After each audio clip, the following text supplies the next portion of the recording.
Okay, folks. So here we go. I'm going to. I've already UV mapped this asset. So I'm going to assign a couple materials, export, and then paint this in Photoshop. And again, I know Photoshop's kind of an odd choice to text or something, at least in terms of texturing it in 3D. Generally, I would prefer to use Substance Painter, but I am I'm teaching Photoshop for 3D for texturing, so that's why I'm doing it this way. In case any of you wonder, like, why would you use Photoshop for that? That's why, because that's what I have to teach. So let's do this. Let's have a little fun. In fact, you know what? I'm gonna check a couple more things I can clean up on the model. I was just thinking. I was like, I can optimize this a little bit more. Just keep it a little bit cleaner. Actually, you know what I'll do? I'll play around with the shape a little bit.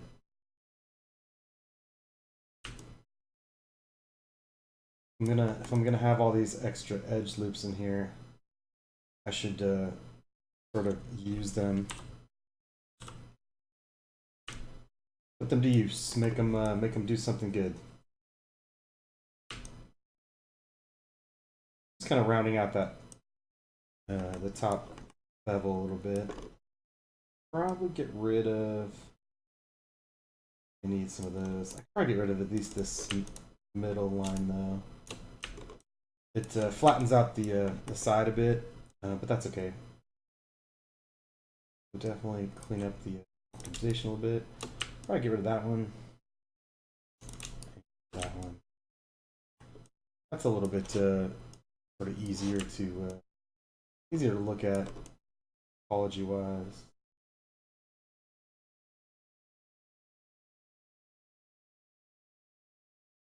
Probably get rid of some of this down here. I don't think I'm gonna go. I'm not gonna worry about it too much. I just wanted to kind of clean it up a little. It's not quite so topology heavy. All right, so that's good enough. So what I've got is I've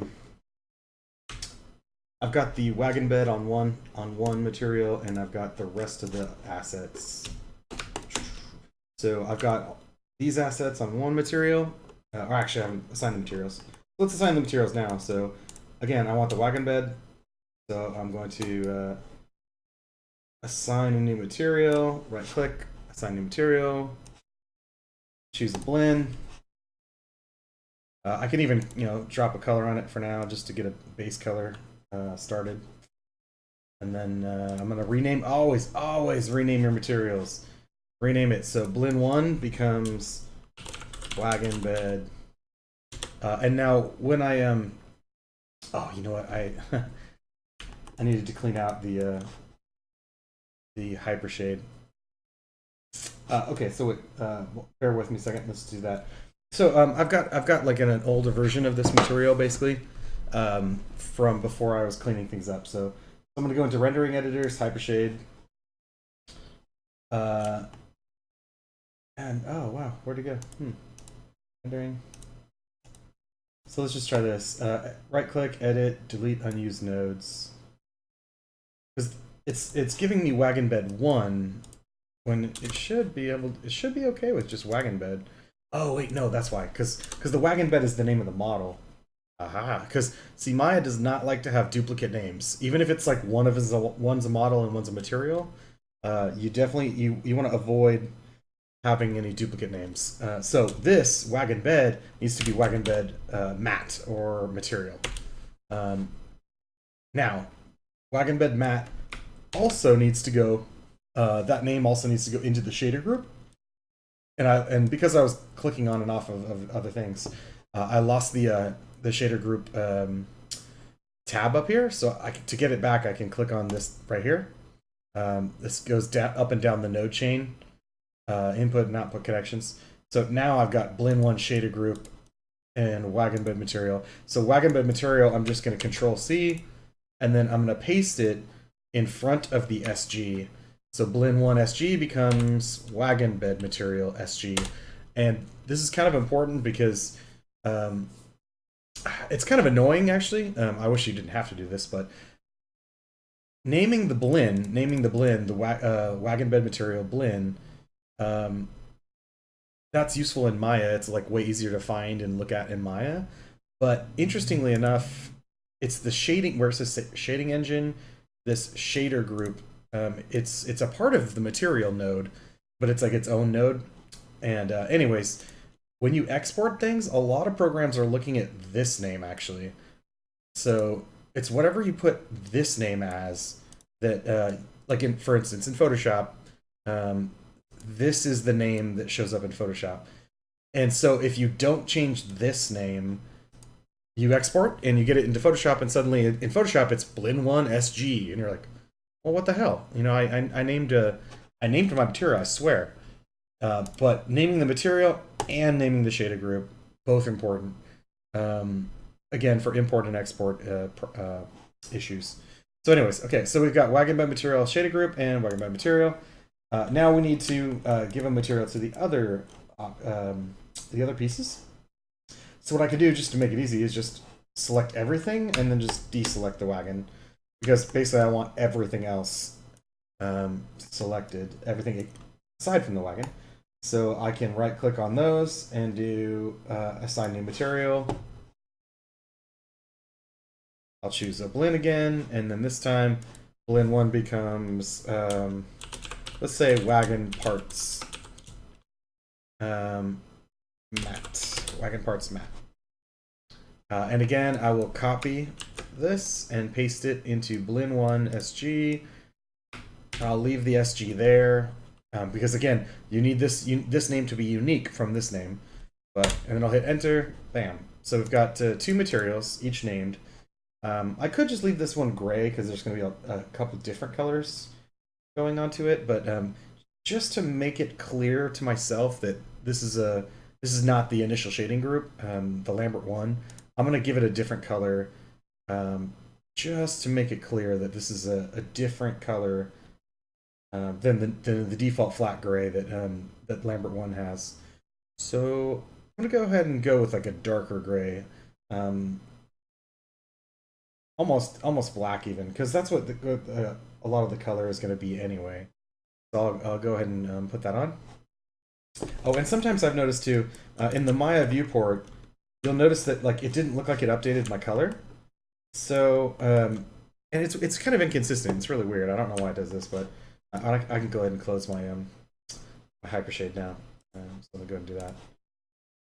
But anyways, it's kind of inconsistent. Sometimes you choose a color for a blend, and sometimes it pops into the viewport right away. Other times, you have to hit the 6 key. Oh, and other times, even when you hit the 6 key, it still never doesn't show up. Oh, I need to delete history too. Edit, delete all by type, history. Okay, so now we're pretty much good to go. Oh yeah, and then yeah, this still hasn't shown up. You know, the color hasn't shown up, so I mean it's dark gray, so whatever. But even if I choose a different color, it's probably still just doesn't look like it's connected. So it looks like the material's not set up right, but it's probably there. It's just not updating for some reason. Like it is there. I mean, if you go here and you look, it is assigned. This material is assigned, and if you did a render, I'm sure it would render just fine. But just to refresh the connection, just to make sure it updates, it's easier just to reassign it. In fact, this is cool. Just watch assign Lambert 1, and then I'm going to go back in, assign existing wagon parts. So basically, just assigning the original Lambert and then back to the new one sort of forces it to refresh. Again, I don't know why that's happening. It never used to happen. But it's not a big deal. Again, if you exported it or if you did a render, I'm sure it would render. It's just the viewport. The viewport itself isn't updating for some reason. So whatever. But again, you could just force it to update if you just swap the material back and forth real quick. It'll force it to update. So this is it. This is ready to go. Again, I have UVs laid out where this is on one. This is going to be one texture sheet, and then everything else is going to be on a different texture sheet. But it's all ready to go. I can export this and start painting on it. So let's do that. And again, I'm just gonna show you if you try to export an OBJ and it does the OBJ export isn't there, not in your list of export options. You have to go to Windows, Settings, Preferences, Plugin Manager, and double check that OBJ export is turned on. So OBJ export.mll loaded and auto load. And as long as that's turned on, then when you go to File, oops, let me go ahead and select everything. When you go to File, Export Selection, then you should get so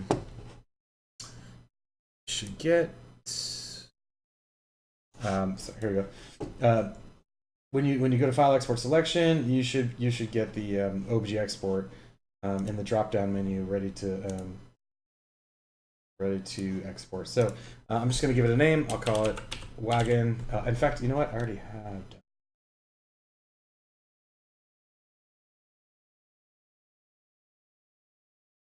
Oh no, I did. Okay, no, I did it at work, not here. Okay, cool. So yeah, Wagon OBJ. So export selection, and now I've got an OBJ and a .mtl file in my folder. And what I'm going to do is just hop into Photoshop. And I'm literally just going to drag my OBJ file that I just created. I'm just going to drag it right into Photoshop. Boom. And as soon as I do that, it gives me this dialog box. And I'm going to set this up for my viewport. I'll just choose 1920 by 1080, just typical high res viewport setting. Yes, go ahead and switch to 3D workspace. And here we go. So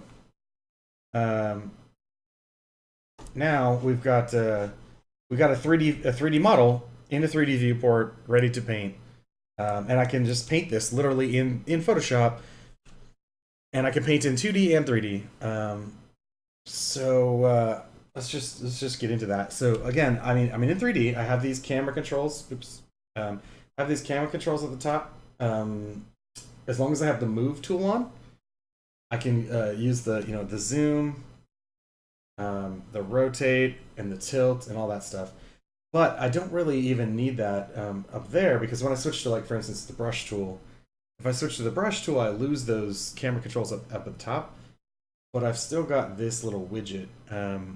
So I've got this little widget that I can click and drag on this to rotate. I can click on drag right here to pan, and click and drag right here to zoom. So this little widget is a lifesaver. This is what you need, because now you can just zoom in and start painting this right on the model, and you don't have to worry about anything. So I could, for instance, choose like a black layer or a black color, and I could just start painting right on the model. And you'll notice there's some weird artifacting wherever the light is. So there's a bit of artifacting from where the shadows are. So again, Photoshop's not ideal. It's not the best program for this, unfortunately. So, but Substance Painter, I would prefer Substance Painter. Or actually, there's a few programs I'd prefer, but it's doable. You can use Photoshop to paint on a 3D model, directly onto the model and also onto the UVs. Which is definitely better than having to being limited to only painting on the UVs, on a flattened UV sheet. So, but yeah. So let's see. So what I've discovered is that I like to turn off the light, because the light is or the shadows from the light basically is what's causing that artifacting in the shadow areas, and I don't need the shadows in Photoshop. If I'm gonna render it later or put it into a game engine, sure. In fact, there, shadows are right here, here in the properties panel. So again, I've got the properties panel, I've got the layers panel, and I've got this 3D panel. And by the way, the way I chose to export The way I chose to export by selecting all of the models in the scene at once and then exporting, as opposed to grouping everything or combining everything. Um, the choice of how I chose to export gave me this. It gave me each of these models, or each of these. I'm sorry, each of these kind of layers here in this 3D panel. Each of these is one of the 3D models, which means that I can isolate if I want. I can hide all these layers, and let's say I want to paint the wagon bed first, and I want to paint the wagon bed, but I don't want to screw up any of the other pieces. I don't want to accidentally paint on the other ones. I can isolate it just by hiding these other pieces, and then paint one thing at a time, and just hide and show whichever thing I'm working on. So that's pretty convenient. So let's say I start with the wagon bed first. So again, I hid every other piece. And if you can't find this 3D panel, it's in Window 3D. Just make sure that that's checked. Same thing with, of course, the properties in the layers panel. You want all of those visible. And I'm going to probably be jumping back and forth between the 3D, this top, and this kind of button in the very top right corner of Photoshop. I'll be switching between the 3D workspace and the painting workspace, because these two are basically set up. The 3D workspace I need to be able to like rotate the camera and do all that stuff, but the painting workspace is just kind of set up better for painting. For like it's got I've got the paint bucket, I've got like my brush tool and all that kind of stuff, and so I'll be jumping back and forth a little bit between the painting workspace and the 3D workspace. So. And of course, when you switch to painting workspace, a lot of these windows that you need for the 3D stuff sort of disappear. So it's a little bit interesting. And by the way, when you have your layers palette in the 3D workspace, this is something I discovered on Monday. If you click on New Layer, the new layer is not a 3D layer. So if you rotate, where my widget? Oh, so the widget's gone because the new layer is not 3D, and so it basically it just freaks out. So you don't want to add a new layer here because that new layer is not 3D. It's painting on a 2D. It's painting across the screen basically as if this was just a flat canvas. So you don't want to have add new layers there. And see, I deleted that layer, and bam, now I've got my widget back. So be careful with that. Don't try to add new layers here.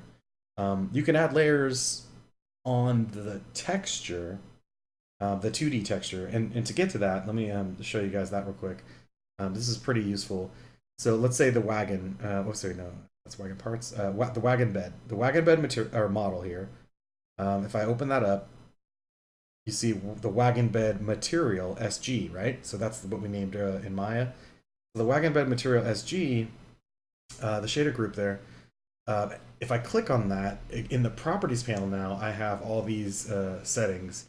My diffuse is the color, of course. Diffuse is color, and I could change the base color here if I wanted to adjust it, desaturate it a bit, whatever. But I can change the base color that's underneath, and that's underneath the whatever I decide to paint onto the 3D painting. The diffuse color is going to be underneath all that. If I flattened it, it should have that underneath. So, anyways, so this is kind of my background layer now for my diffuse texture, and the diffuse texture itself is hooked up right here. You can kind of see the difference between these two icons. The diffuse texture has a connection. There is a texture file connected to it, but it's not. I don't have it open yet. But these two don't have any texture files associated to them. That's why it's a slightly different icon. It's basically just like, so specularity is just a flat 50% gray. And again, specularity is shininess, and black is matte or not shiny, and then white is like insanely shiny. So I almost never want to use pure white. and I pretty much rarely or never want to use pure black either. Most things are somewhere in the middle between that. Most things are somewhat shiny.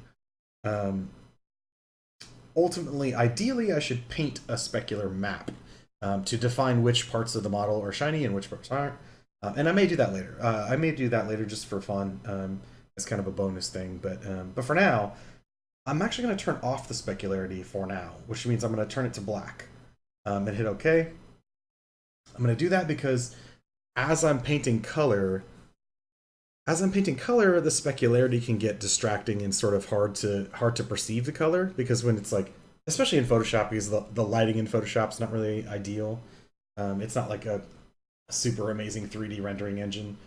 But the point is, if I'm going to paint color, then it's best if I turn off the specularity, at least temporarily, until I'm ready to paint a specular channel map that will define which parts are shiny and which parts aren't. Okay, so illumination and ambient, don't even worry about. You're never going to get into that at this level. So yeah, just leave them off, and by off I mean black. But yeah, so color and specularity, definitely something cool to play with. Now to edit this, if you click right here and click edit texture, bam. Now here, now I've actually got, this is the 2D, the actual 2D UV snapshot. This is the UV snapshot that you can paint directly onto if you want. And if you even kind of pull this down and like sort of undock it, you can actually paint on the 3D model and or the 2D texture, the UV snapshot, and it should update both. And I'll undock this as well, just to sort of arrange my workspace a bit. So let me kind of move my brushes, just kind of shift things around a little bit.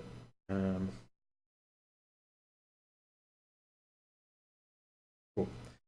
So yeah, again, it's pretty cool that I can actually do this, where I could paint right onto I can paint right onto the 2D surface or the 3D surface, and it should update.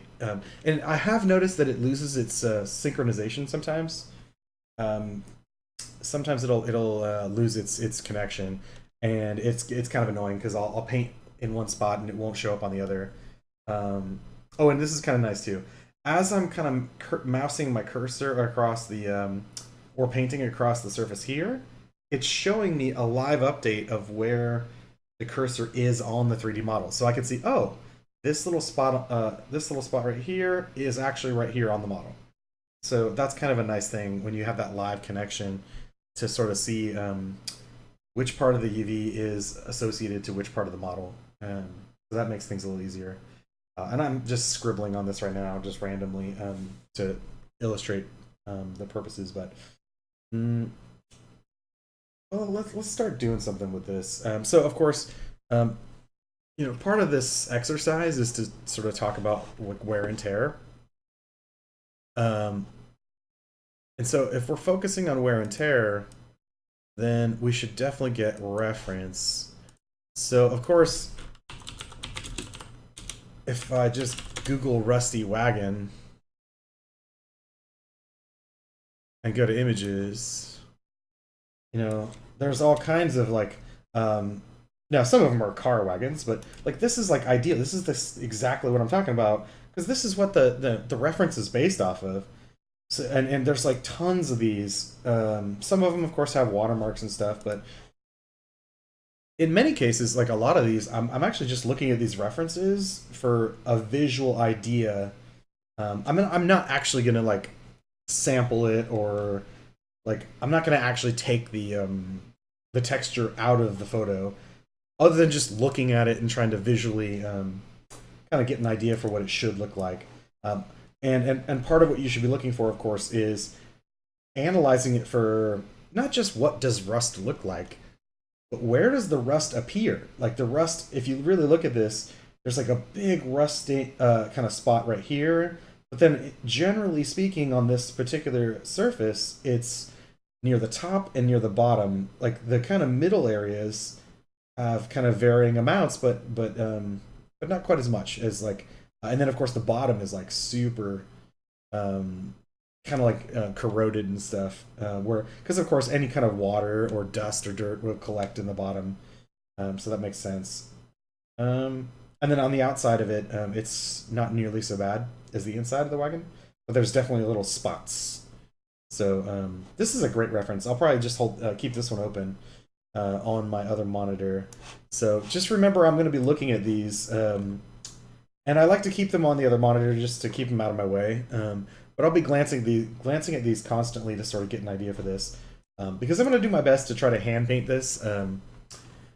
Again, you could photo source it. You could go find. You could literally just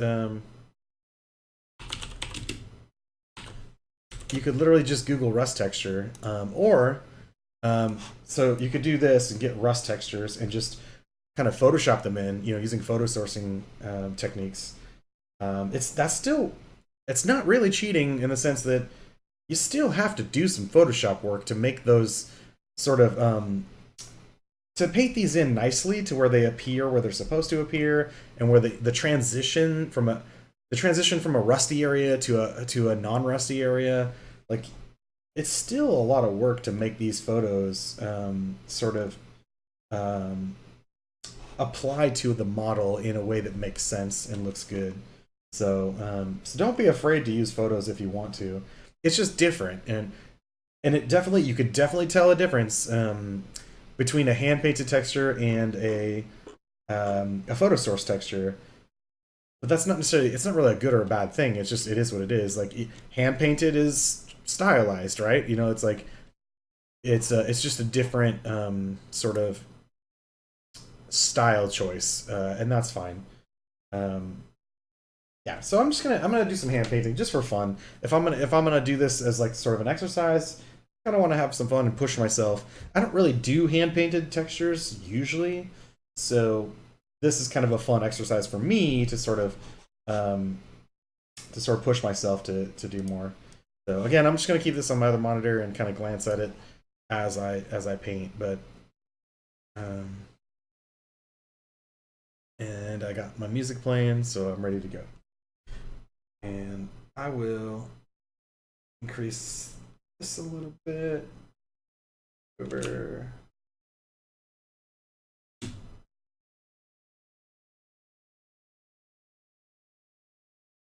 All right, and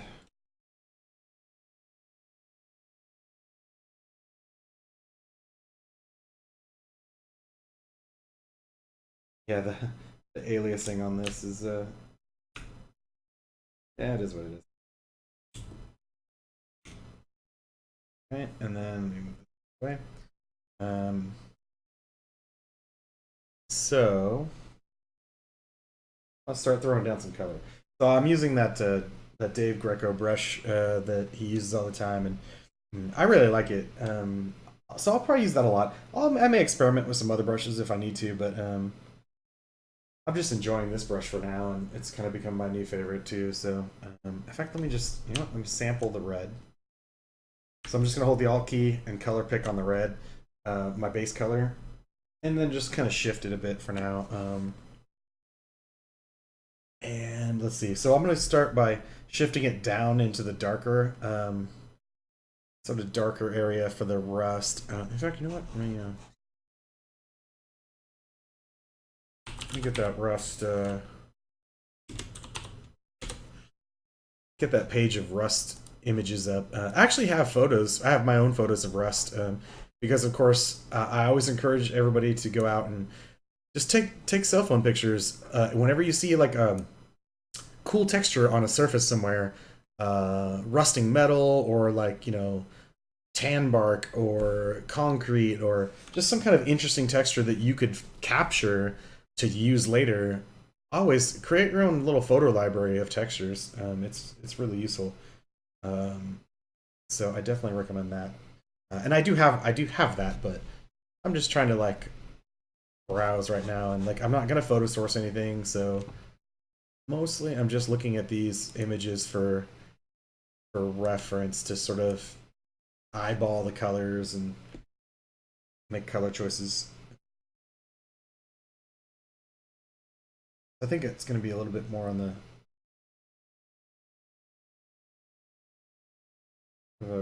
round. And something that came up in conversation the other day too is I was discussing something with somebody about the idea of you know color sampling. Like, should I like just take this photo and pull it into Photoshop and color sample from it so I get it just perfectly accurate? And I'm like, sure, you could do that. I don't think there's anything wrong with it necessarily, but at the same time, the person I was talking to was saying, I kind of want to train myself to see color better, to perceive the color better. So I'm not going to color sample anything because I'd rather.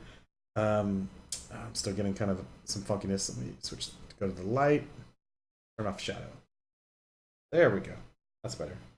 Anyway, so there is something to be said for that. The idea that, yeah, maybe I just want to sort of train myself to see color better, and one way to do that is, okay, I'll just refuse to color sample, and I'll just try to eyeball all my color choices.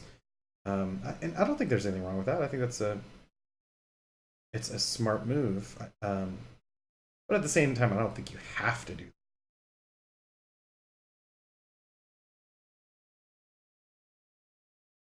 All right. So now, and I'm gonna probably go back and forth and paint right on the model at some points, and then I'll probably paint over here on the 2D texture as well. Um, and part of just the decision making process about which I'm gonna do, like which am I gonna paint over here or paint over here? It's gonna depend a lot on uh, if I need the painting over here could be kind of quicker sometimes because I'm like, oh well, I'll just throw down a quick base coat over here, but at the same time, it's going to leave seams anywhere that there's an actual seam here on the UVs. When I paint across it like this, it's going to leave a seam on the model, and I'm gonna want to definitely go back for sure at the end and zoom in on the model and double check all my seams and paint across the seams in 3D. Because when you paint the seam in 3D, it basically patches the seam. It's because it's painting across it.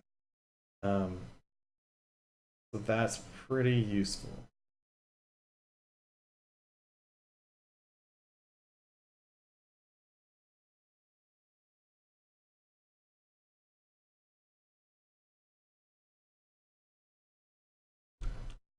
All right. And I'm painting fast and loose. I'm not trying to worry about making it super solid. In the sense that I'm not worried about it if I'm not getting I don't want a super solid color. I kind of want it to be a little bit blotchy and sort of um, whatever because I'm gonna paint more layers anyway, and I want to break up the colors so it's not so perfect and solid. Oh, we should go. Yeah.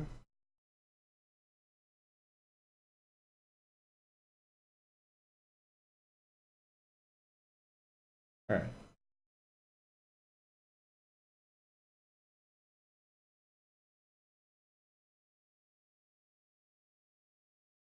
So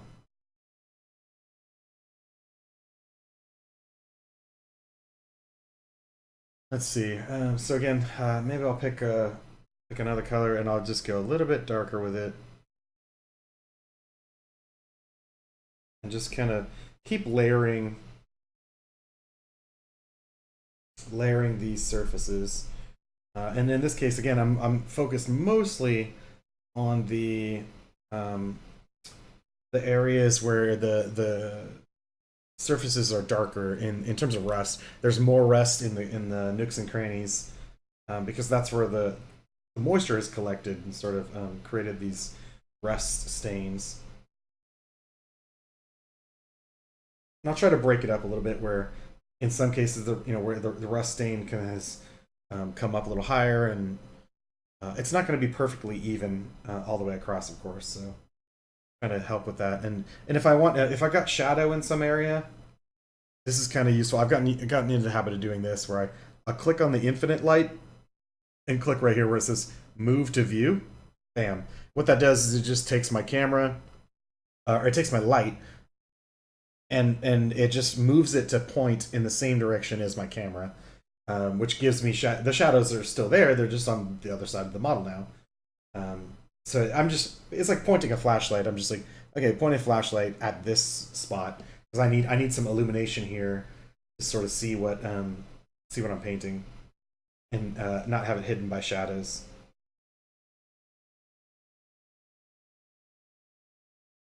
And now I can see too. I can see as I'm painting now that I'm getting basically this is the UVs, right? So sometimes the 3D aspect of Photoshop, using this, sometimes it's just useful if for nothing else, just to block in and say, oh, okay, that's the UV. Like, okay, I see what this UV is now. Because then you could just go back and paint it all in here if you want. I definitely know some artists prefer painting on the 2D, the UV snapshot, and that's fine. I just find that most beginners, especially, it's kind of awkward to try to learn how to paint onto a UV snapshot and then understand how it's going to translate from here over to here.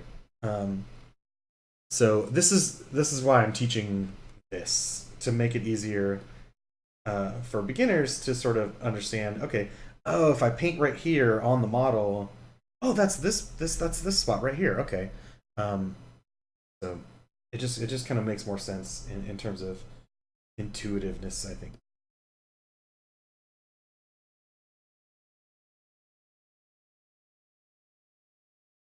Okay, so let's see.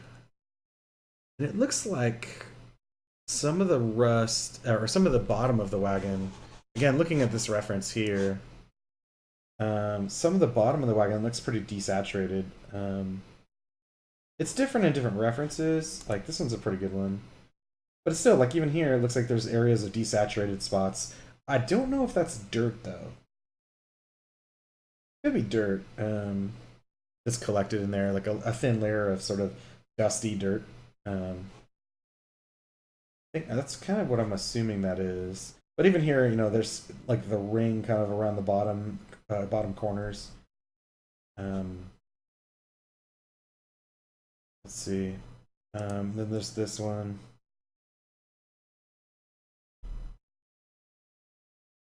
So, and I'm actually just painting all on one layer right now, which is not necessarily ideal, but I've noticed that whenever I start to add layers in the 3D, like, because if I wanted to add a layer, what I should do is I should add it here on this. So what I would do is I would go into here and I would switch. So this is a 2D layer, right? So I would add a layer here on top, maybe call it like dirt layer or something. But I've discovered that sometimes when I add layers, and I don't know if this is why it's breaking, but sometimes I add layers and it loses the connection where it stops like synchronizing. Like where like if I paint here, it stops synchronizing to this side, or vice versa. And sometimes it's kind of eventually repaired itself where it resumes connecting, and I just don't know. Like I'm just like, you know what? I'm not too worried about this. It's better to be non-destructive and it's better to use layers to be non-destructive, but I just don't want to lose, like, I like having the connection stay, so I just don't want to mess with it right now. So I'll paint all in one layer, and you know what, and the other reason I'm not worried about it, about being non-destructive, is because I'm just doing this for fun, and I'm just doing this as an exercise, sort of an exercise in painting, for myself. So if I have to repaint it, I have to repaint it, and it'll just be good practice, and I won't worry about it. And again, that's the other thing, is I'm not on a deadline for this. I'm just doing this for myself and for you to watch and sort of understand. Um, anyways, but yes, working with more layers would be smarter and safer, but whatevs. So yeah, so I'm gonna again desaturate this a bit, and try to like eyeball my reference. Oops, put the reference. Oops, hidden behind Photoshop. Um, yeah. Is that right? There it is. So yeah, I'm just gonna eyeball that reference and sort of try to get the saturation and values and again, I'll try it, and if it doesn't feel right, then I'll maybe just switch it. And I think I'll do it over here in a bit. Do this. There we go. Cool. Yeah, that feels pretty good. Let's get a nice big brush and sort of paint in some desaturated spots. And again, it was kind of had some variation, right? There's in the reference, there's some variation. There's some spots that are more kind of desaturated, and then other spots that were a little bit more rust colored, and so there's a little bit of back and forth.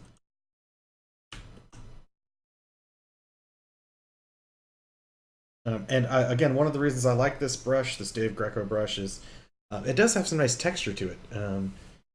It's not necessarily the perfect texture for everything, but it has a texture that feels kind of gritty and sort of it just kind of that's much better than solid color and it's also better than, in my opinion, that's better than like the beginner kind of amateur Photoshop kind of paintings that I see all the time that are very airbrushy. It's like you see that airbrush look all the time, and it just drives me nuts. Like when I first started, don't get me wrong, when I first started in Photoshop, I did the same thing. But the more you sort of get used to Photoshop and digital painting and stuff, you start to realize that yeah, it's not the best look. It's just the same airbrushed look that everyone sort of starts out using. But so it's nice to have a little bit more grittiness and sort of sharper textures instead of uh, all the soft Photoshoppy stuff or airbrushy stuff. I mean, so let's see. I'm gonna take this and do a little bit of a darker patch as well. There's some spots that kind of darken, and I'm gonna color sample back and forth. Um, that's something that Dave Greco says he does with this brush as well. Is a color sample, then paint a little color sample, paint a little, and that helps to sort of blend between some of these surfaces or these I guess these materials, these textures. Instead of just throwing down a brushstroke and then calling it done, it's nice to sort of paint in, paint out, paint in, paint out, or paint with this color, paint with that color, and sort of just kind of break it up a bit and break it up, blend it.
But again, even though I'm sort of layering in a whole lot of this kind of close to gray, the desaturated stuff, it's still like I'm using a textury brush, and I'm not using 100% flow. I'm kind of touching lightly with my Wacom pen, so I'm still getting some textury, like that bright kind of orangey stuff is still popping through underneath.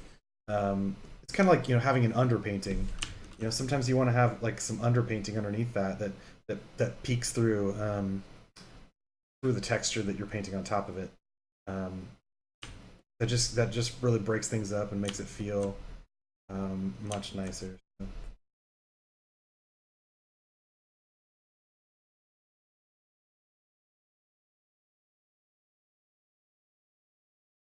Oh, and I should also say too that this is defaulting to 1024 resolution. Now, if I wanted to change that, this came up a little bit, and I don't know. This is another thing that might break the connection, and I'm not going to do it. I'll just leave it at 1024, but I'll show you what you could do. Let's say you wanted this texture. You want this texture to be higher, like higher res than 1024. You can change it by going into. So I'm going to go back to this document. I'm going to select this document so it's back in 3D mode. And again, back on the material, which again is this material, Wagon Bed Material SG.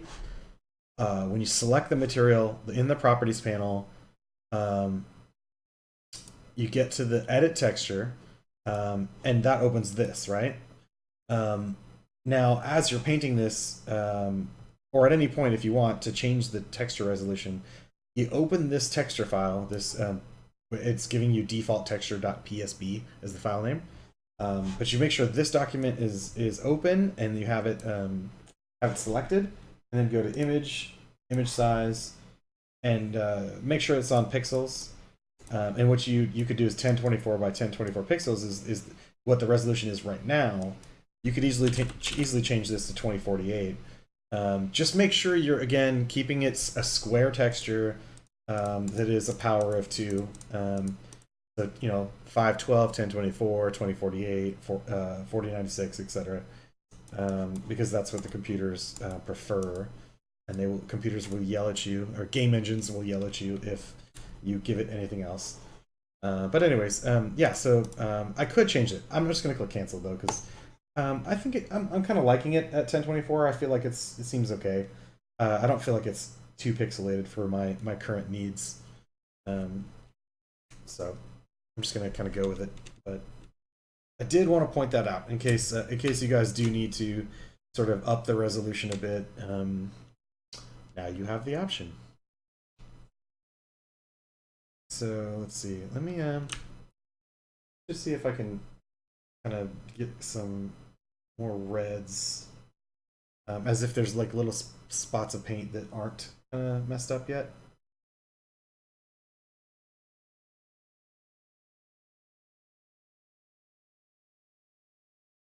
So I'll just paint in a few spots that feel a little bit more or less destroyed, I guess, is sort of the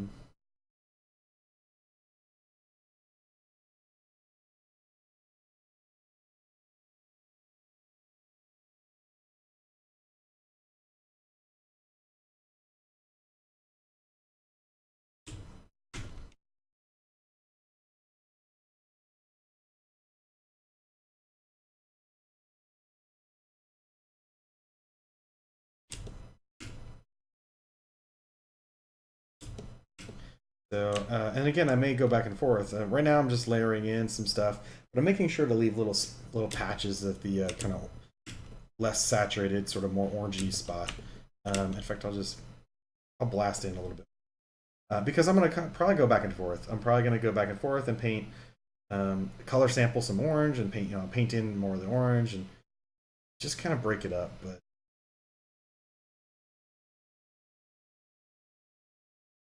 I want a lot of the rusty stuff tends to have some beautiful. There's all kinds of beautiful colors. Oranges and reds and browns and yellows, and depending on what type of paint and material it is before it gets rusted, you get different sort of results. But I want to try to get some of that in there. I want to try to get some of the beautiful color variations in there. And sometimes the best way to do that is just start throwing down some colors that are in that range, and then go back in and color sample and then paint, color sample and paint. That seems to do a pretty good job. And again, I'm not an expert on hand painting or painting in Photoshop. Like I don't tend to do a lot of hand painted stuff. That's not really. Um, I guess I was gonna say that's not really my thing, but then again, I'm enjoying doing it. So um, it's just that I'm not as experienced at it as some people. never was required to do that. I did other stuff. But if I wanted to, if I wanted to put, a lot of time and effort into practicing this, I'm sure I could be as good as anyone else. I just haven't been motivated until recently.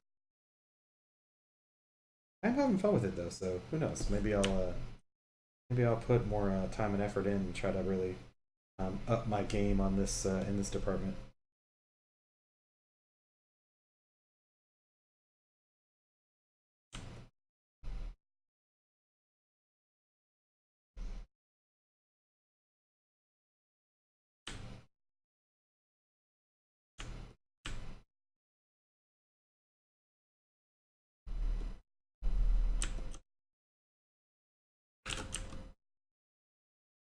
And again, when it comes down to it, the seams, all in the seams right now, the way I've got the EVs laid out, the seams are in the corners in this case. So the seams are going to be kind of critical to paint in 3D because if you paint it here in the 2D one, it's going to be you're going to have kind of obvious seams on the texture, and that's not going to be nice. I mean, there's ways to fix it. You could use the clone stamp tool to sort of patch across the seams in 2D. Like you don't have to go to 3D paint out seams, but that's a pain, and I don't recommend it. It's going to be a lot easier to just go into the 3D mode. Let me just move my light. Go into the 3D mode, zoom in on that seam, and just paint across it, and try to to patch it up a bit where it just feels better. So paint, because again, painting right on the seam with a brush. Hi, Justin. Thanks for joining me. Yeah, I'm just kind of walking through how to do some 3D painting in Photoshop. If you have any questions, feel free to ask. So yeah, painting across the seams is much easier in 3D, and I would just not recommend trying to do it in 2D. It's just kind of a pain. And again, it's a lot easier to do a lot of this in a different program that's sort of more meant for this stuff, like Substance Painter or 3D Code or any of those. Those are definitely better at this stuff. But if all you have is Photoshop, you can still paint right onto a 3D model, and a lot of people don't know that. A lot of people don't even realize that Photoshop is even capable of importing 3D models.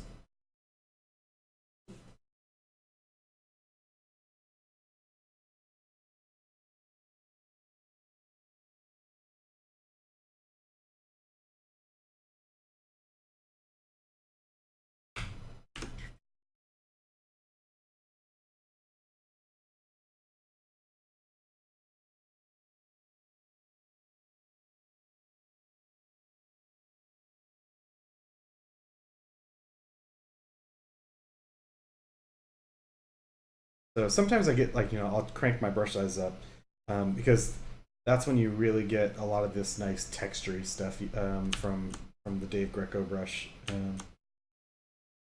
So sometimes I'll crank up the brush size a little, just throw down a quick splotch of paint, and then maybe shrink it back down a little bit if I'm kind of to patch up the edges or kind of blend a little bit or whatever. But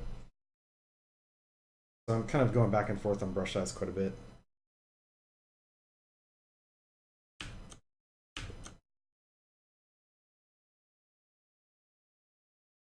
Now again, looking at my reference, there's definitely more rust.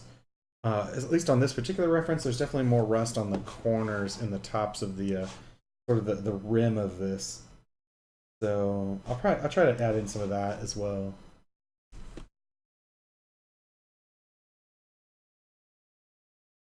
So I'll sample from down here because it's very similar.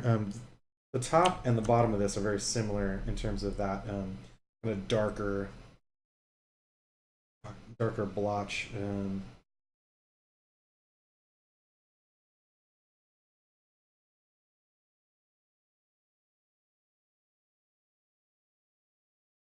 I try to get a nice big brush to really kind of give it some nice textury stuff. And of course, I'll have to go back up and go back through and clean up transition stuff and whatever, but sometimes the best thing to do is just start throwing down paint, and don't be too precious with it.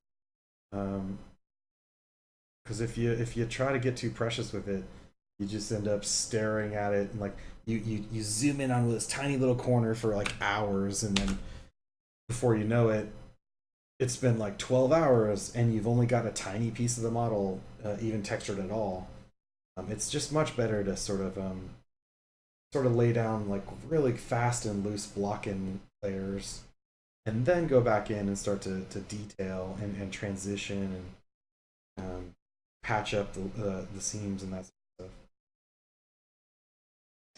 And again, whenever I need to, like if I've got an area that's in shadow, I can just click on the infinite light, um, and then hit the move to view and sort of bring the light to point at what I'm looking at the moment.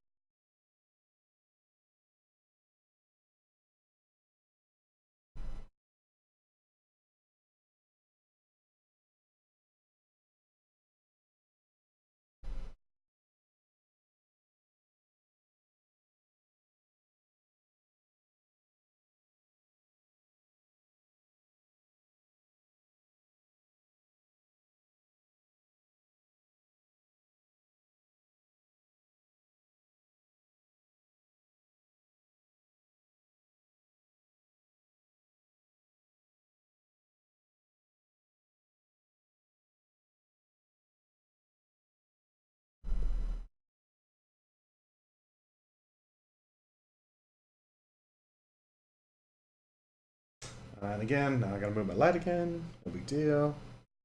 Move to view.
All right.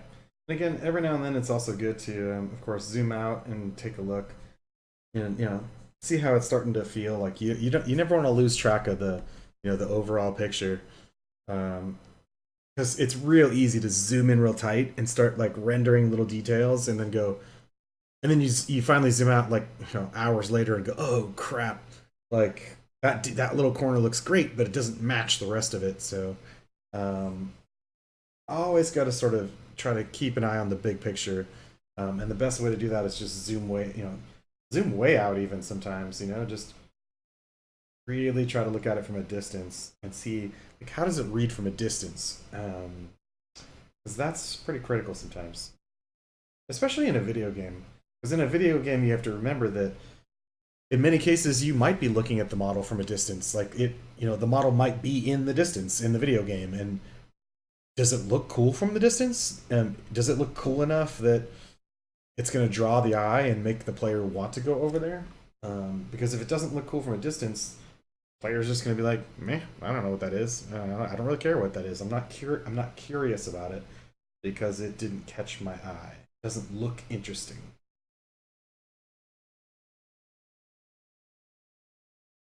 Whereas with 2D art, it's a little bit different because you already know exactly what perspective and what scale the viewer is going to see this whatever thing in, um, and so you can kind of get away with a little bit.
Does kind of drive me nuts though that the camera controls have to be used by this little widget.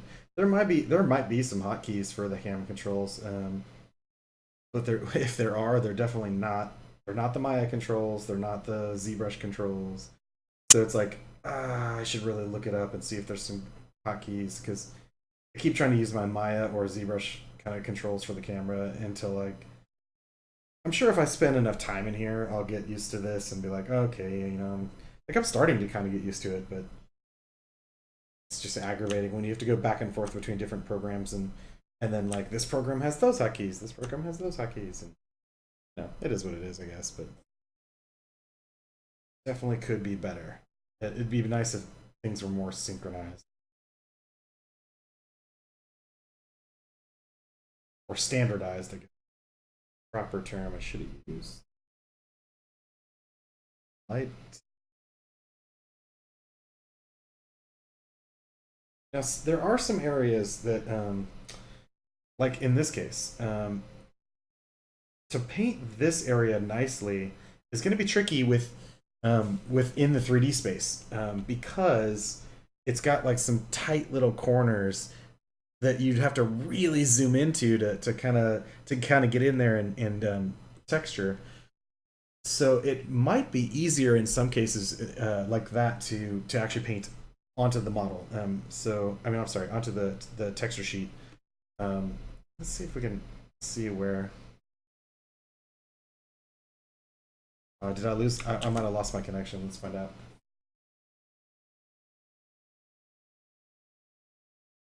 No, okay, we're good.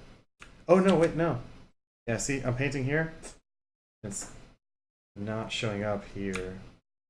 So yeah, I think I lost. Oh wait, where is it? Oh, that's over there.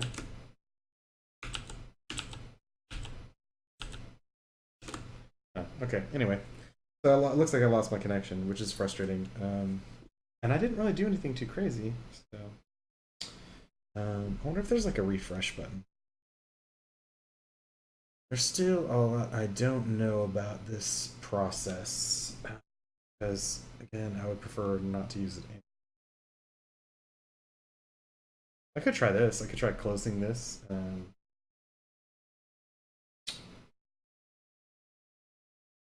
Because I got all the changes. All the paint job is still here.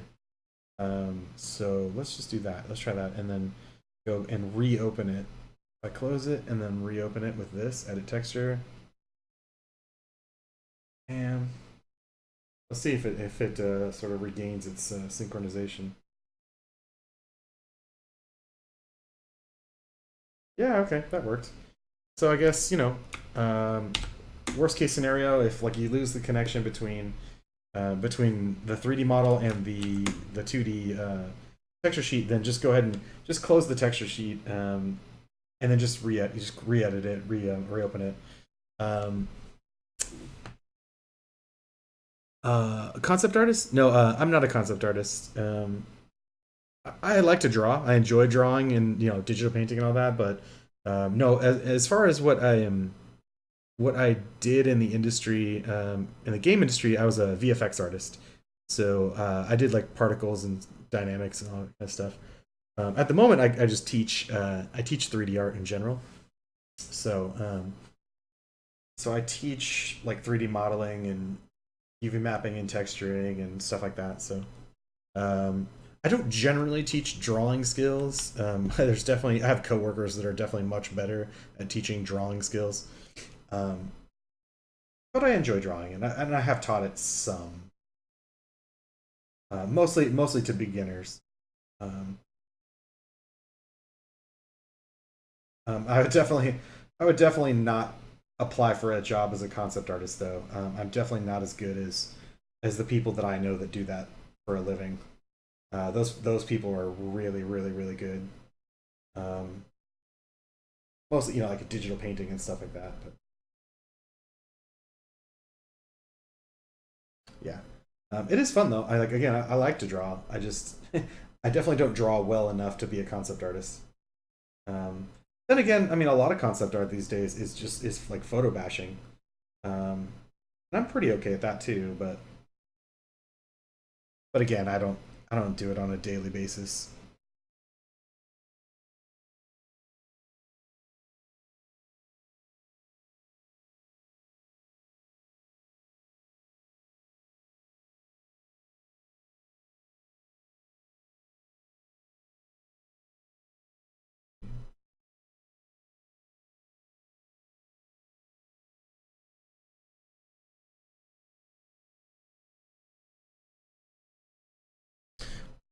What about you, Justin? Are you an artist?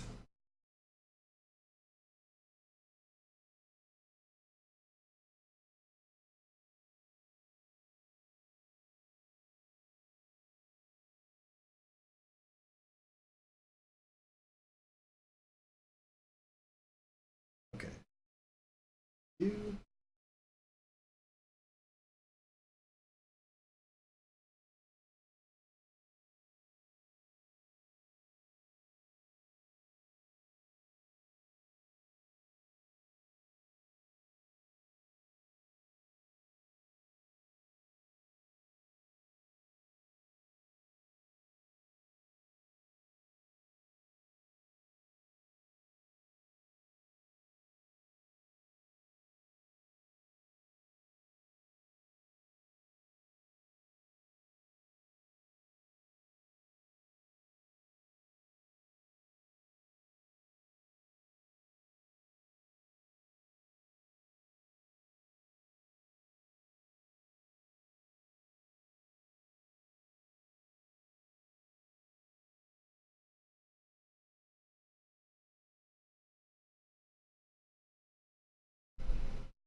So again, this stuff can take a while. Like I'm kind of getting in the zone and just kind of enjoying the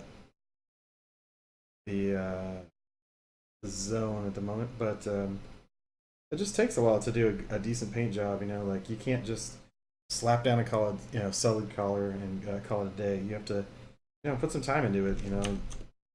Um, paint in, paint out, paint this color, paint that color, and just try to really break it up and make it nice. And some people are willing to put that time in, and some people aren't.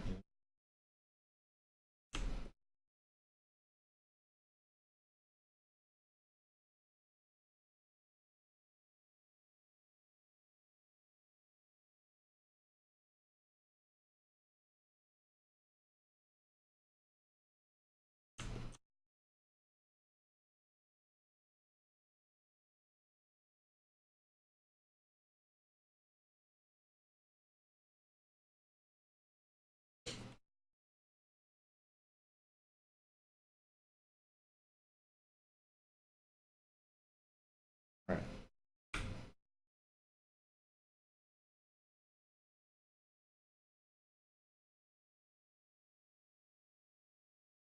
starting to feel kind of good. Um, Definitely got to patch up the top.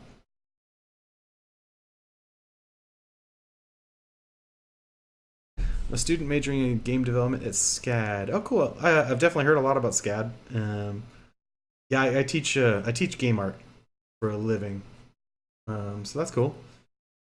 Are you focusing on the art side of things, or are you trying to go for like game design or level design or scripting? What's your major?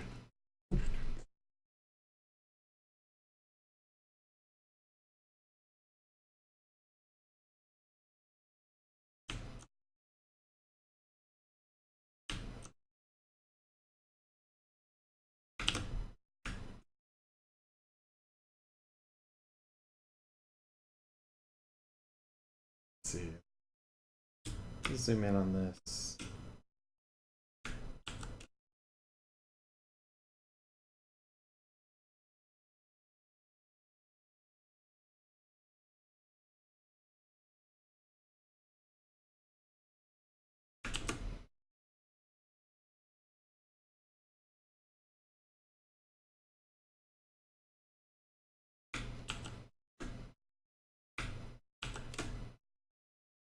Hmm.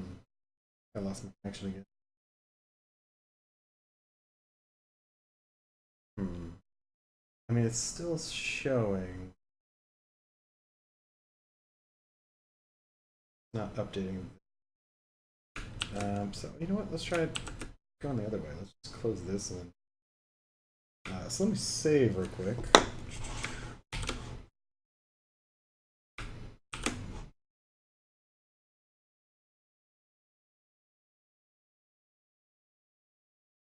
Wagon PSD.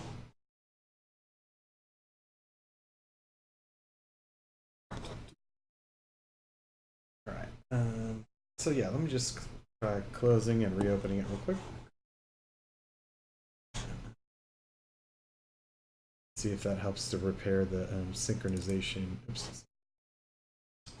Not that one. Sorry, bear with me for a second.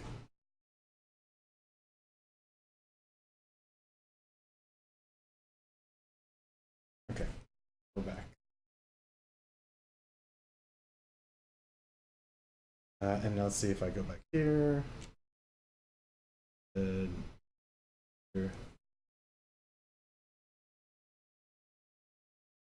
Yeah. My degree title is interactive media with a focus of game development, but my dream is to be a rigger. Oh, cool. Yeah, riggers get paid a lot of money. Um, I've done a little bit of rigging.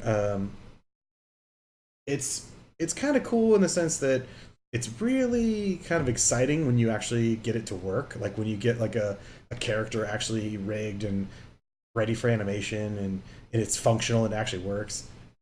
Like there's elements that are exciting, but it's definitely very technical and there's definitely there's definitely a lot of people that hate rigging. They're like, oh, rigging is so hard. It's so hard. It is hard. It's but that's why they get paid so much money. Um, that's been my experience anyway.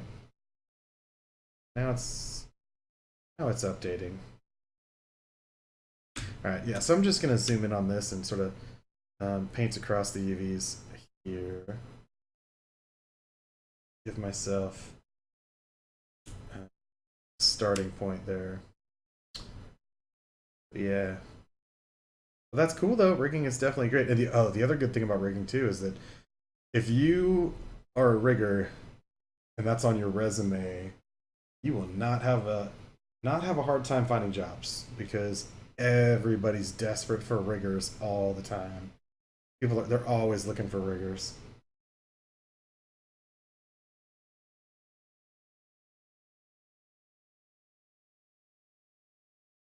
There's definitely there's not even an issue of job hunting if you're a rigger. It's just you basically put rigging on your resume and people like come hunt you down and throw jobs at you. Pretty funny. I've actually literally seen that happen where somebody from it was either Blizzard or Legal or Riot. I forget who it was, but one of the the big name studios was hanging out at my work, and there was a girl in the audience that was like, she raised her hand to ask a question. She's like, "So, I'm a rigger, and I was like wondering," and the guy just stopped and says, "Just stop right there. Just stop right there. Go sign up. We'll hire you." Like he didn't even want to hear what she had to say. He's like, "You're a rigger. We'll hire you right now." Like it was just crazy. It's hilarious, but it really speaks to like just how in demand those skills are. I like the idea of giving the character to life. Yeah, yeah, I know what you mean. Like the idea that you're giving the character the ability to sort of move and breathe and become a living thing. And yeah, I know what you mean. That I can feel you on that. Because like I said, I've done a little bit of rigging, um, and I've experienced that feeling of oh wow, look what I did. I made this. This is functional. This actually works. Um, and so that's cool. I can appreciate that.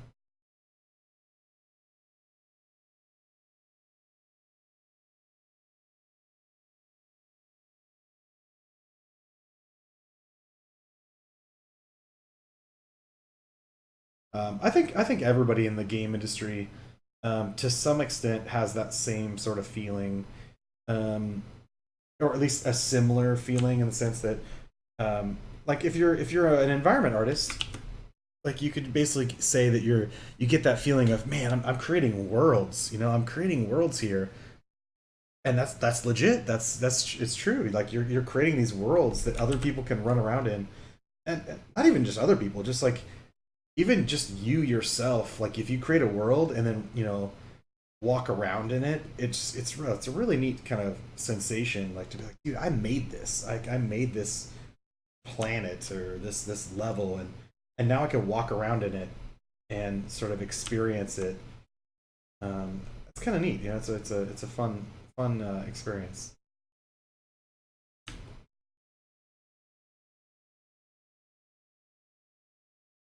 You see how the seams get tricky. Like as I'm painting, even as I'm painting in the 3D model, the seams, if I'm not careful with how I paint, the seams still become kind of an issue.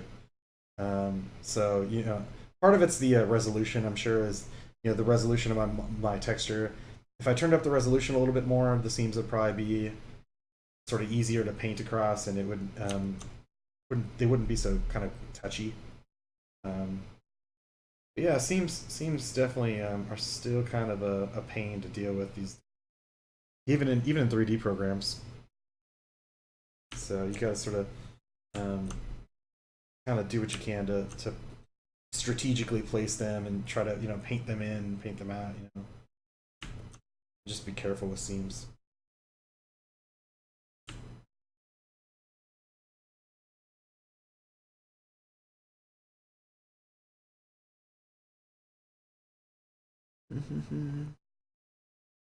My ultimate goal is to become my own indie dev company. Yeah, I think everybody has that eventual goal. Not everybody, but I think a huge percentage of most game developers have that as their end goal. The end goal is I want to make art that or make games that I want to make. I have this story or this idea for a game, and I want to make it. And I think that's great. I think again, not everybody feels that way. There's definitely plenty of people out there that are just perfectly content working on other people's artwork, and that's good because we need those people. But there's a lot of people definitely that um, they have inspiration and like ideas that they want to get out there and kind of put out there into the world. So I'm certainly no different. I definitely have my own ideas, and I'm actually doing that myself. At the moment, I'm just doing this asset just for to help my students mainly, but I also sometimes stream. I actually kind of I work on my own personal projects, my own game design stuff that I'm doing. So you might catch that at some point. Um, it's a possibility. I'm mostly making at the moment my personal projects involve mostly VR, like VR projects, which is again talk about like creating a world. When you design a video game for VR, it's like you're literally creating a world that you can walk around in and experience, and that's just kind of so mind blowing, and it's really fun.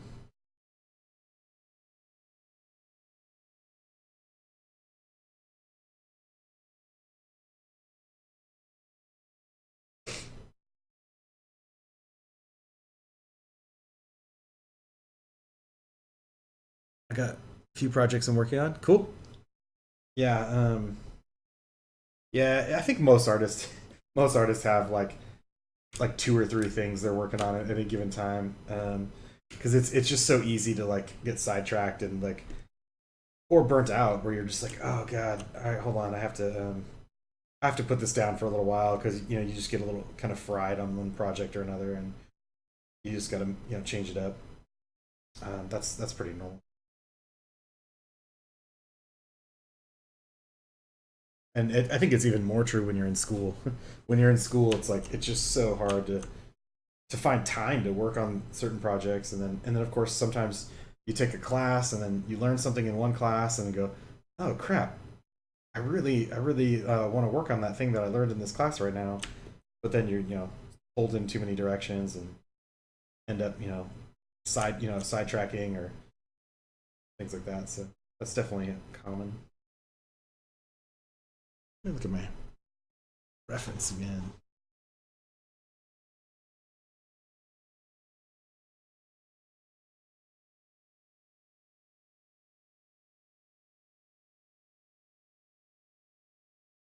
All right.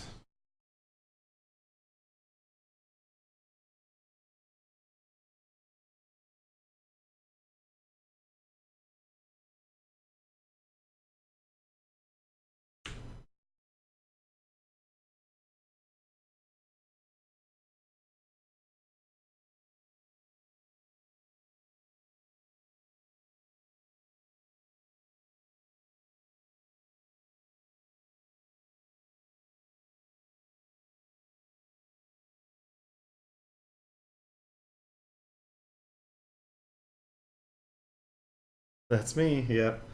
Yeah, that's pretty much every artist. Like I think it's a common trend with I think it's just the psychology of being an artist in some cases. Like, artists tend to be very very passionate people. You kind of have to be a passionate person, and so one of the side effects of being passionate tends to be a lack of focus, where we tend to like get pulled in too many directions and get excited about this, and then like, oh, but then an hour later we're like, oh wait, like this would be fun to work on too, and then it's just hard to stick to one aspect of it and just kind of push through. So I think that's one of the hardest things to learn actually about being an artist. To learn to benefit your career. It's a challenge to sort of push yourself to learn how to stick to one project at a time and try to just finish things. Becoming a finisher. It's tricky, tricky, tricky.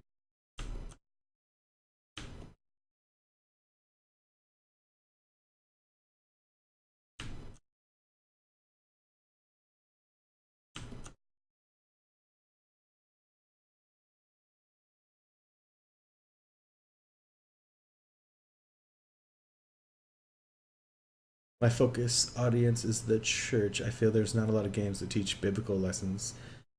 You never know. There's all kinds of stuff out there. I actually got an email from a game studio in Texas, asking, like, they wanted to see if I was interested in getting a job there, and there was like, it was literally a Christian game studio, and it was like, so there is some of that out there. Um, I wasn't really interested, and I definitely wasn't interested in moving to Texas, because um, I'm pretty happy living in California, but it's out there. So if that's what you're interested in, then there's certainly opportunities for that.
Do I no, no, I don't remember the name of the studio offhand. It was actually a couple years ago, a few years ago. I don't remember. It just stuck out in my head because I was like, oh, that's interesting. Didn't know that studio existed. So, but no, I don't offhand remember the name of it. I'm sure you probably look it up. I'm sure if you Google like Christian Game Studio or something, you probably find a bunch. Actually, I wouldn't surprise me if you find a bunch. And the fact that it was in Texas didn't surprise me either, since they do call Texas part of the Bible Belt. So I would imagine if you're gonna find something like that, Texas is a good likelihood that it would have that sort of situation.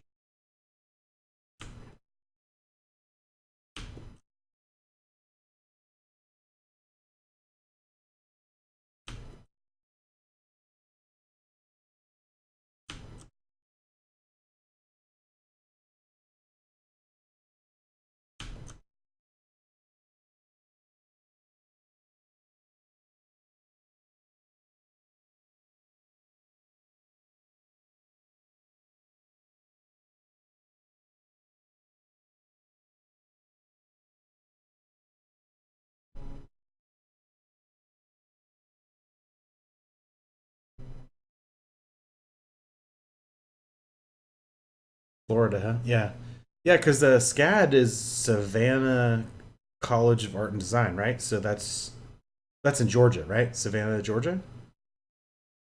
Um, are you just like in Georgia when you're in school, and then like living in Florida when you're at home? Just for the sake of conversation. I've actually never been to either of those states. Never been to Georgia or Florida.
Yeah, no, doing it online from Florida, where yeah, yeah, that's cool. I've taught some online classes as well. Where in California do you live? That is like my home state. Yeah, I live in the San Francisco Bay Area, so like one of the most expensive places in the world to live in. Um, so, but I grew up here, so like it's nice. My family's here and all that. So, um, but yeah. So, and it's also convenient because a huge percentage of the game industry is here. So, yep, that's where I live. That's where I'm at, San Francisco Bay Area.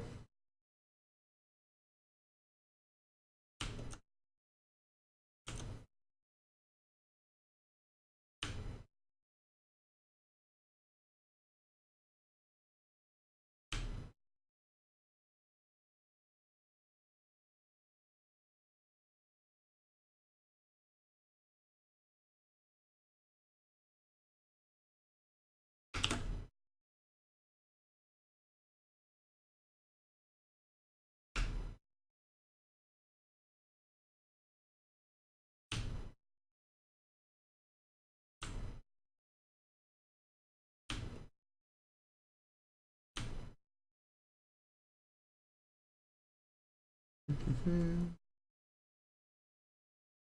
Well, my cousin lives near Lake Isabella.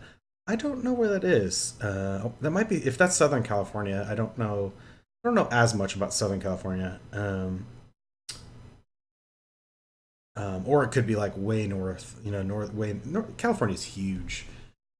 So anything that's near the Bay Area, I'm pretty familiar with for the most part. But if it's beyond the Bay Area, I might know. No guarantees. Um, Definitely, California is a huge state. It should be two states. It should be. It should be SoCal and NorCal. That's what everybody. That's what we all say here. And it's like Southern California people and Northern California people pretty much.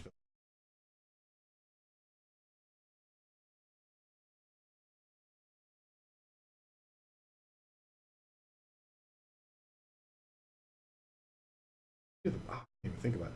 I gotta do the bottom of this thing. Oh, it's over here, yeah. Should throw some texture on the bottom. Because you never know. One of the things I talk about in my class is um, some people might not bother texturing the bottom because they'll be like, well, it's the bottom of the wagon and no one's going to see it, because the wagon is facing right side up.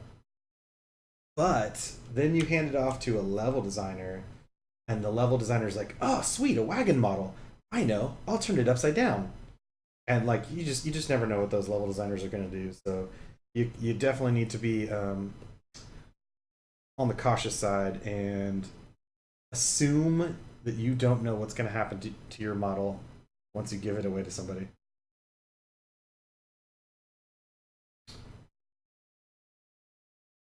So I'm feeling like there should be some rust, but maybe not as much. Um, I miss In-N-Out Burger. I actually don't care for that. I don't care for In-N-Out Burger. I like burgers. I actually like McDonald's. I like McDonald's. I like there's a bunch of burger places that I like. In-N-Out's actually kind of at the low end of my list. Like I really don't care for their burgers. Um yeah, I don't know. So a lot of people are like that though. A lot of people are like, "Oh man, In-N-Out's the best." It's so excited about it, and I'm like, "Yeah, like it's not my thing." I would choose other places.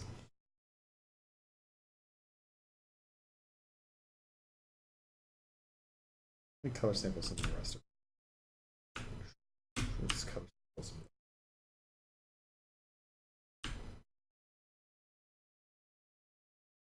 Some of the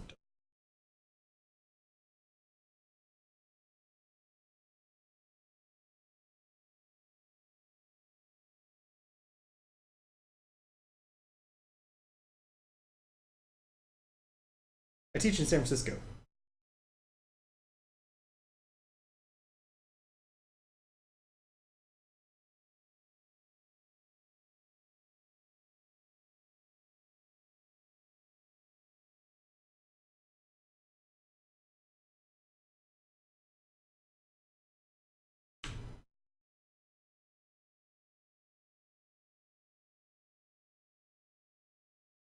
I feel like maybe the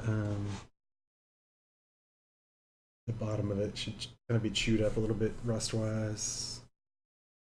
I mean, I'm sorry, the bottom corner.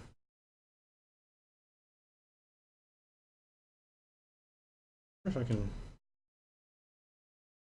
Ah, sweet. All right, cool. There we go. I was able to open in a new tab, so I can get a better look at it.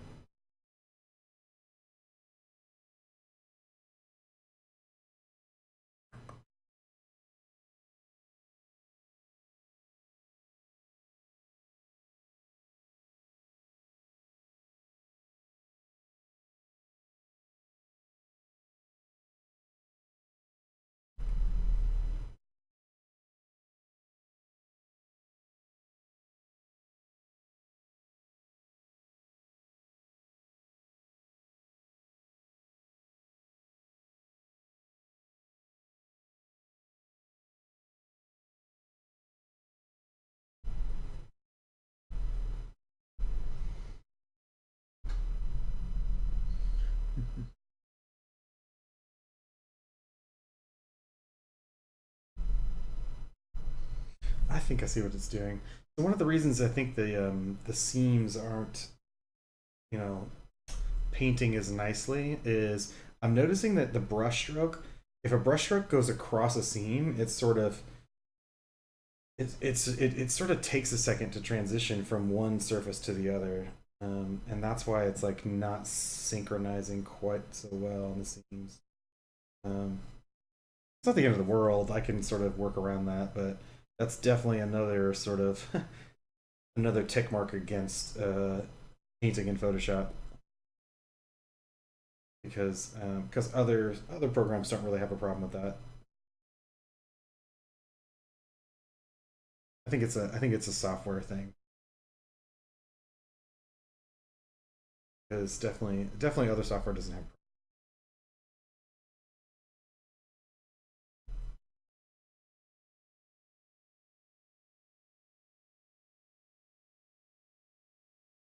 I agree with you about painting the bottom because you never know what that way it's gonna how it's gonna get used. Yeah, exactly. See that's the thing is a lot of times riggers will think that way. Like riggers will think about, well, what if the animator wants to do this? What if the animator wants to do that? Or at least riggers should think that way. But yeah, but definitely a lot of people don't think about those things because, and you really have to think animators above most of the artists. Animators will they'll want to do the weirdest stuff. They'll be like, I know, I want my character to do a backflip, but while he's doing a backflip, I want all of his arms and legs to bend backwards in a way that's not humanly possible. And it's like, what? Like, so you just sometimes have to be prepared for the craziest requests, or just assume that you don't know what the crazy request will be and try to sort of prepare for anything.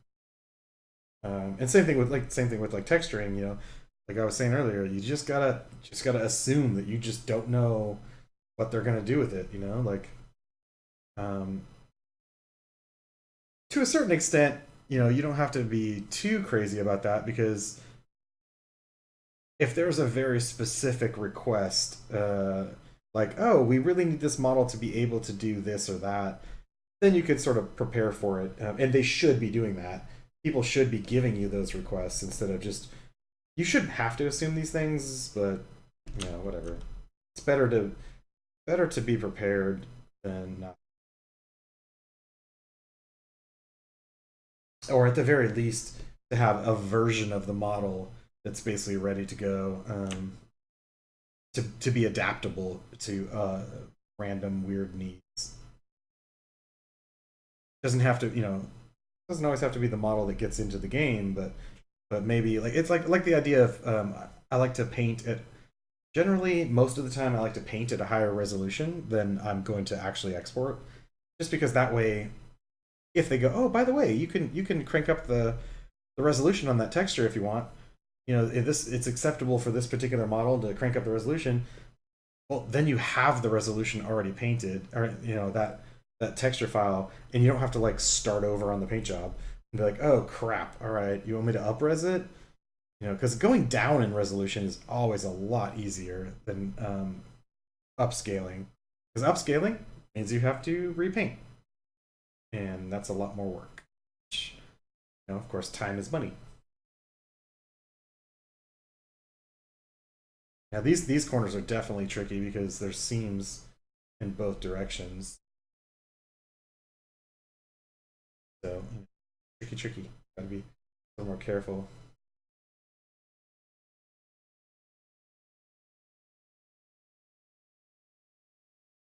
So what are you up to, Justin? Are you working on a rig right now? Or are you just kind of chilling, or um, are you playing some games? What are you doing at this moment?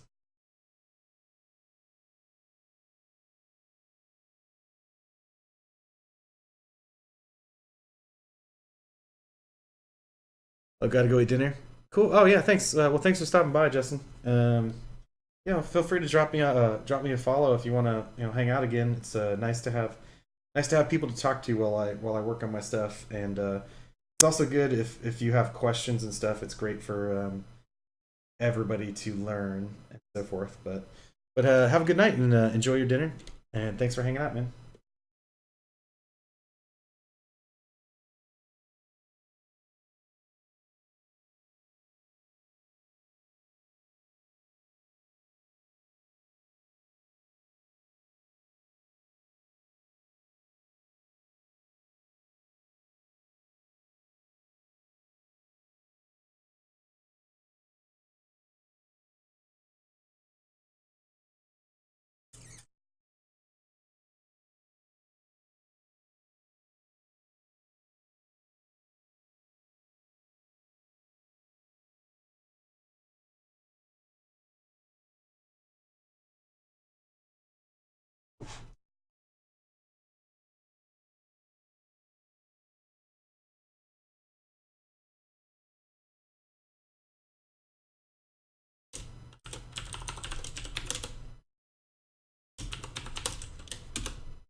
Hi, my kitty.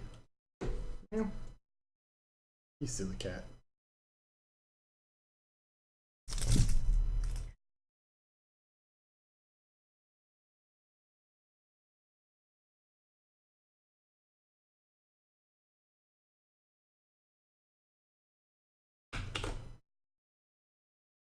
Right. And some of the other parts. Hi, my kitty. What are you doing?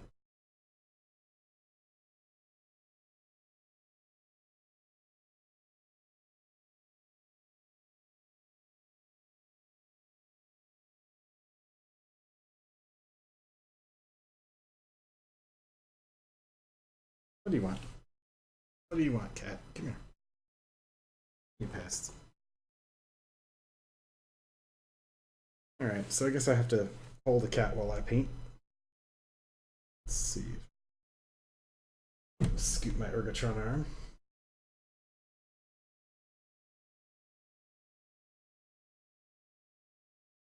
I think this is doable. I got my camera controls right here, so I might be able to do.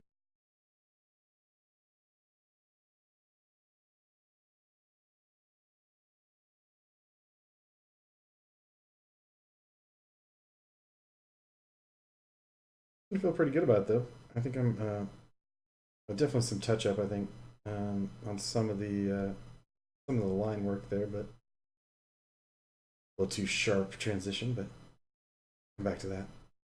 Try to block in some of the other stuff. Let's start with the wheels. Let me hide the other things.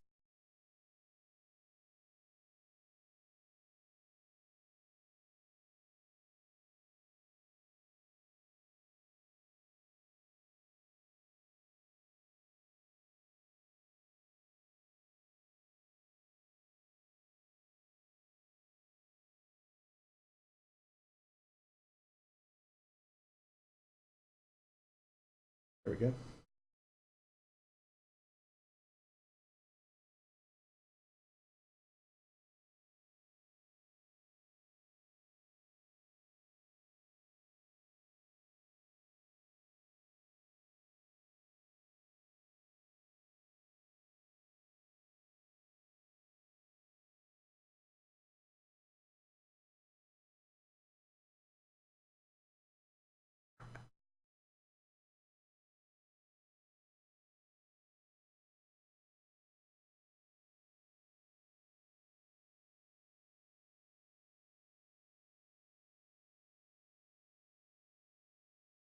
Okay. Say black here. Oh, I need to adjust my specularity on this material. This material, specularity, bam. All right. Sure. Here.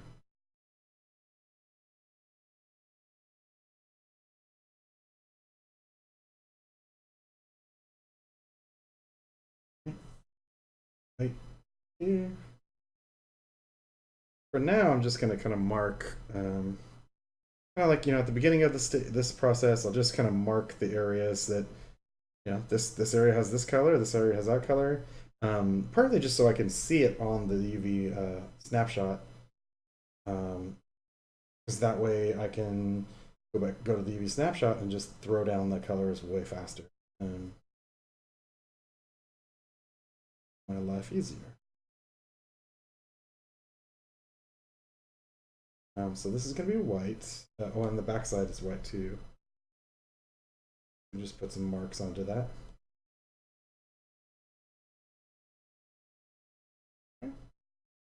Silly cat.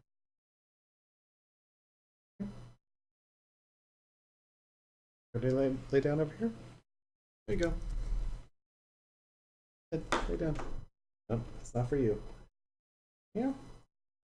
Lay down. Yeah. Silly kitty. Come on, you want to come back over here? All right. Come on. Silly cat.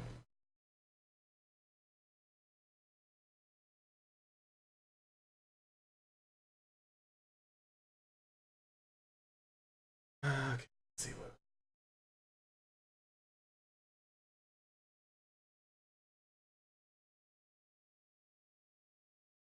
Red, red.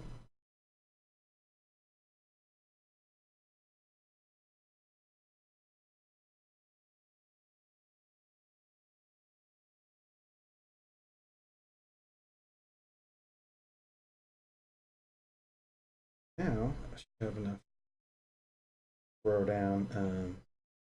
I'll even just full screen this just to make it easier. I won't. I won't because I'm gonna lose my tools. Only one hand right now.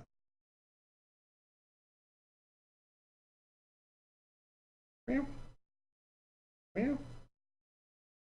Pesky cat.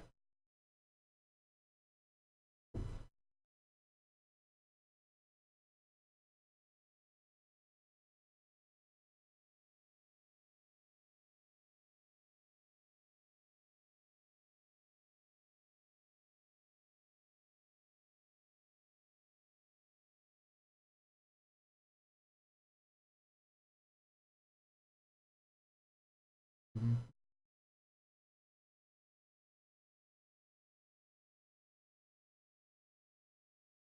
Now, if I wanted to, I could paint some tire treads onto this, but and maybe I will. But for now, I just need to get these base colors thrown down.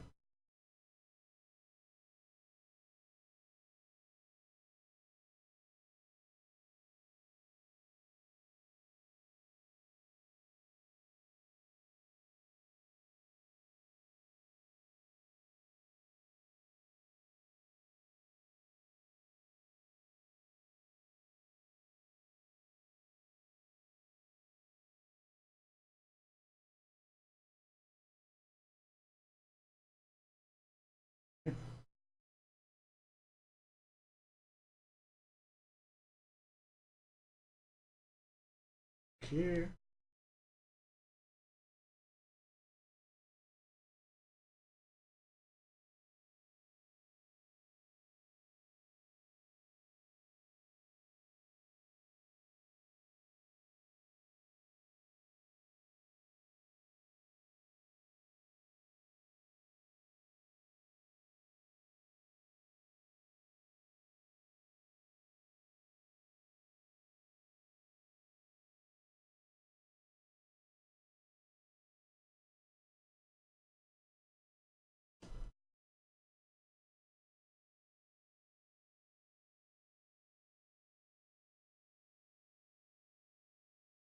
Definitely nice to just lean my ear against her torso and hear the purring.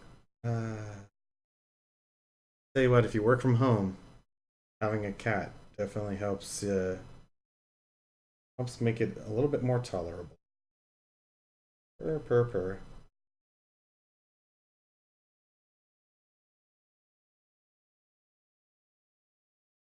All right, getting there, getting there.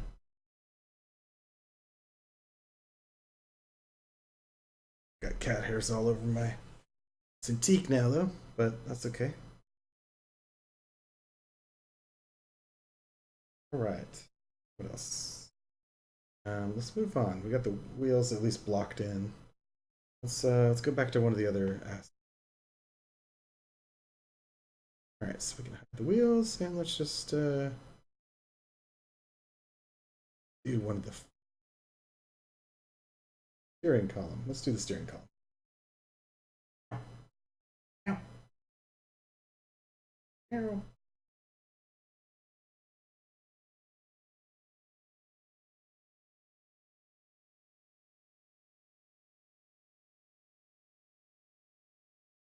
So some of these metal bits, probably want to put some rust onto them,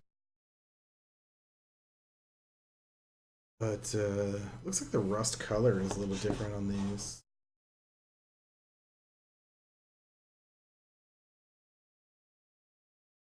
Yeah, it's got a kind of funky, almost bluish tint to it,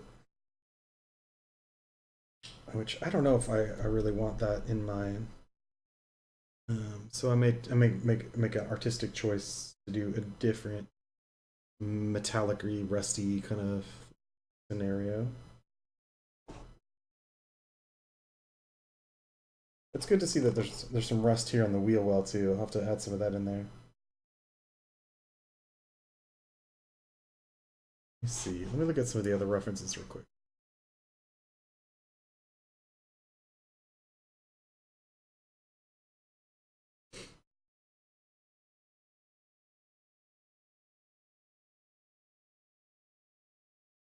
Some of these references, the wheel doesn't have any rust at all. I think it depends on if the wheel is plastic, or if it's metal. And I think the older versions are metal. But that's the thing is, you got to do this kind of analysis. You got to really look for references and try to, analyze them and figure out, okay, well, is this a plastic wheel well, or is it a metallic thing? How does that affect my paint job? That's one of the problems too with mixing references. By the way, a lot of people run into this problem where they mix too many references and then suddenly it just doesn't feel right. It's because they're trying to look at too many references that don't match. They're not identical, so that causes a problem. Let's see.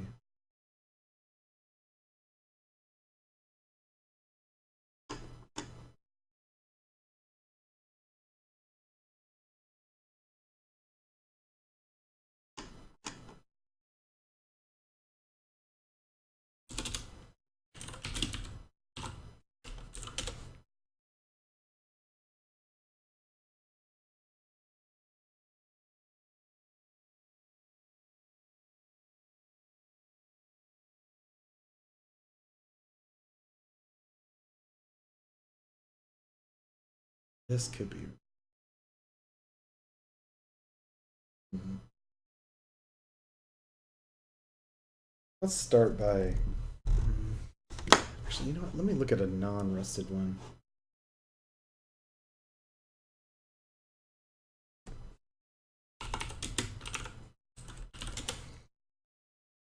Sometimes it helps to see, okay, what does it look like when it's not rusted, and then compare that to the rusted version.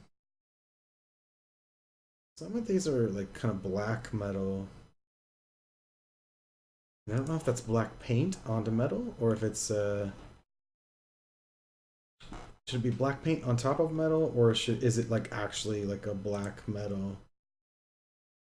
Hard to tell unless you like really look at a bunch of references.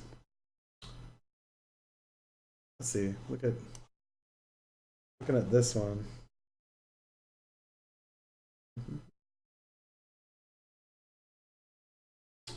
Husky cat. Okay. Well, I'm just gonna start. Like I said, sometimes you can overthink it. Sometimes you just got to start throwing down some paint and see if you can find something that you like. So I'm just gonna throw down some gray stuff for now, and then I'll make adjustments if I want to add in rust or paint out rust. But sometimes if you just sit there staring at it too long, you just got to commit and start throwing down paint. Yeah. Pesky cat.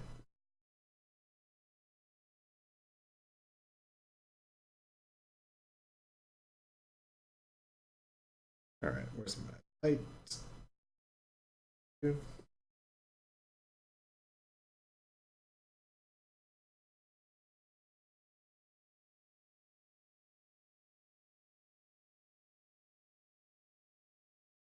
Side.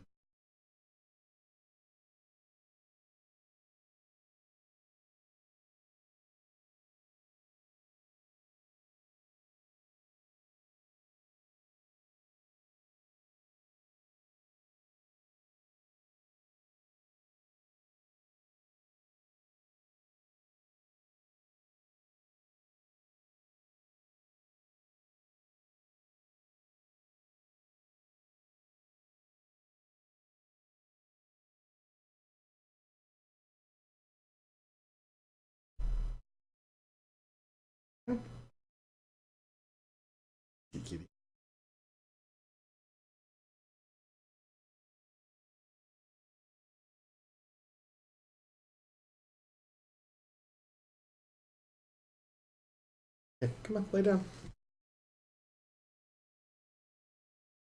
Let me see.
Got hairs on my face.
Okay, so it looks like we've gotten somewhere with this. Definitely a lot more work to finish it. Definitely there's a bunch of parts I still haven't touched yet, and there's some cleanup and some polish work, and there's more work, um, but I've spent a good amount of time here, like doing this process. I went through the export process from Maya, the import process into Photoshop. Painting in 2D on these, and then painting in 3D here. You know, use the camera controls a lot. Um, I've kind of showed you how it's nice to be able to move the light to angle the light from whichever direction you happen to be painting. Um, Adjusting the materials, adjusting the specularity. Specularity, by the way, would go a long way to helping this particular piece, because the rust is definitely going to have a different level of shine than the rest of the like the paint, for instance. If there's any paint left that's not totally corroded, then the paint will have a different shininess level. Also, the dirt, if there's any dirt collected in the bottom of the bed, then there's going to be a different shine level for that. So maybe that's what I'll do. So I may come back to this soon. I don't know when. Um, I think I'm gonna probably stream some mermaid stuff later, but uh, but I'll try to come back to this, and I'll try to finish it. I'll try to finish it up, and just so, to give everybody sort of a good example of what we're shooting for in terms of like the kind of paint job we would like to have on your final projects and stuff. And if you're gonna hand paint something, what kind of level of detail are we kind of aiming for? So, anyways, plus it's fun. It's a fun exercise for me to sort of um, enjoy myself painting a model and listening to music and having a good time. So feel free to join me if you guys see me streaming. Otherwise, I will see everybody later.